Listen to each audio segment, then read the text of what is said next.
This video will show you how to install the Inkscape software and set up the extension to control your UUNA TEK 3.0 pen plotters. Go to the Inkscape official website, navigate to the download section, and download the version that suits your computer. In this example, we'll use a MacBook with an M-series chip. Next, go to the UUNA TEK official website. Scroll to the bottom of the page and enter the software and user manual download section. Scroll down to the third section and click the first download link.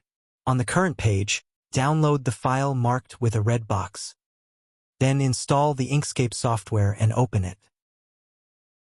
Next, click on the Inkscape in the top left corner and select Settings. Find the User Extensions section and open the corresponding folder.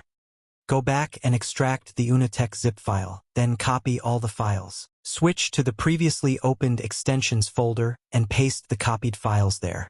Click the Replace button when prompted.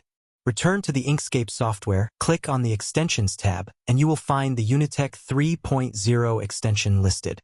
Open it, and you can now use it to control your UUNA TEK 3.0 pen plotters.